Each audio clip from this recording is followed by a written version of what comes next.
you're used to your offense going so fast. When it comes to Baylor having a really slow offense, when it comes to Baylor having a really slow offense, how do you guys as a defense kind of adjust to that? I mean, we just got to stick to our what we do. We can't really, every team in the Big 12 is kind of different. Typically a lot of them like to go fast. But Baylor, they're a little slower for Big 12's tempos, but we just got to stay with what we do and not let their tempo affect our tempo. We got to take over the game. Brock, how's life going? Good. Off the field, everything good? Great, except for I hit a deer last Monday. Yeah. Mess up your car? Same wrong turnpike. Yeah, I totaled it. Really? Yep. Just trying to get that figured out. But other than that, everything's great. You got insurance, or Of course, can't drive without it. well, you can drive without insuring your own car. Yeah. You're But right. no, You're I right. hope you have yours insured. Yeah, it's all good.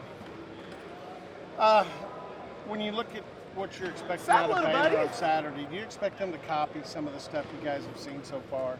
Yeah, I mean, they'd not be very smart not to. I mean, anything that they've seen that has been successful against us this year so far, if they don't try to mimic those things, then I would say they're not very good coaches. But they are good coaches, so we kind of know that that's what they're going to do. And, we've put in our corrections over the weeks and try to put in some new wrinkles and stuff like that. So Channeling, we talked at Big 12 Media Days because we were on the same field as last December in Arlington. How do you channel that? Channel the loss. Channel the loss, the emotions from it, to get your best this Saturday. I mean, I try not to be motivated by things that happened last year or out of my control. I played in that game last year, and I obviously had a little bit of control over it, but I can't really dwell on it. I try not to dwell on it.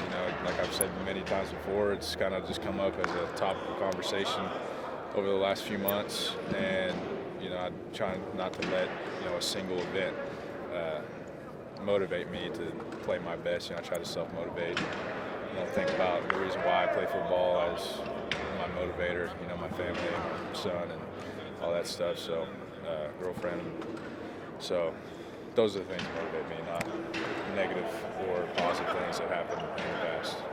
Some guys greatly prefer to play at home in front of their crowd. Some guys actually like to play on the road. Where are you on that, or does it matter? I'm the road guy. Don't get me wrong, I love playing in front of our crowd. We've got one of the greatest crowds in, I think, all of college football. But I kind of like hearing the chippiness of away fans. Sometimes they take it overboard. Sometimes I feel like I play better on away stadiums. So I think I enjoy going into hostile territory and really feeding off that negative energy that they bring and kind of just making it my own. This starts conference play. I mean, just the motivation you guys have to go out and try to win this league starts Saturday. Yeah.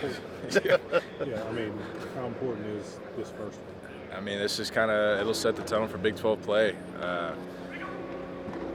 I think, there's only 2 undefeated Big 12 teams right now.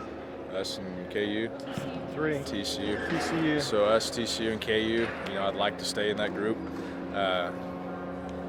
Being undefeated is it's a major deal to make it, to the final goal of the playoffs, the national championship. So obviously that's something we want to do and we plan on doing this weekend. We got to get it started this weekend. So you said you're a road guy. Is there any particular road environment that's your favorite? Just in the past, I've kind of enjoyed playing at West Virginia. Texas Tech's fun because they are a crowd that likes to take it overboard at times, but I mean, I feel like it's part of the game and just kind of take it and make it your own. OU's very interesting because they're kind of like our stadium. I mean, they're right on top of you, right behind you. So, I mean, you can hear everything they're saying. They're not far away from me at all. So those are kind of my West Virginia, Texas, all of them. I mean, I thoroughly enjoy playing away games. So is something you like because of all the heckling and kind of the motivation it gives you? I wouldn't call it motivation. I mean, it's kind of just an extra feature of an away game that you don't really get at home games. It's kind of just something different. Being the old guy in here, you know what to expect going down there to Waco. I mean, looks like it's going to be a fist fight on the line of scrimmage. Yeah, they have their 4 out of 5 starting O-linemen returning from last year.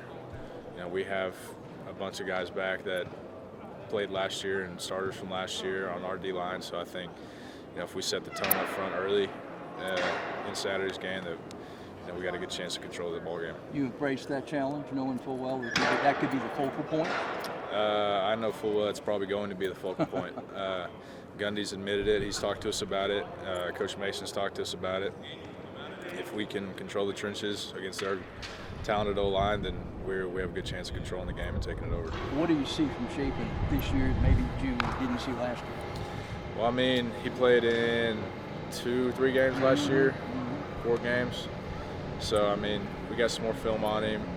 He looks like he's a little bit more comfortable. You know, he's a tough kid. He's taken some licks and gotten up and came back in and played and thrown the ball like nothing happened to him.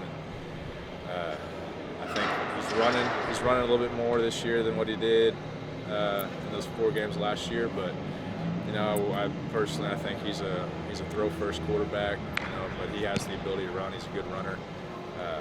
So, I mean, he's in a good system for him, and he's had a good season so far. But hopefully we can shut him down on Saturday and take over. They give you a lot of different roast motion just to see if you'll move here or there. I would think with the veteran leadership up front, you won't take that candy. Yeah, they're a big, you know, eye candy team. They try to, you know, get your eyes off your keys and take advantage of your own mistakes. So if we can keep from beating ourselves, I think we'll be all right on Saturday. What do you tell some of these guys making their first road trip?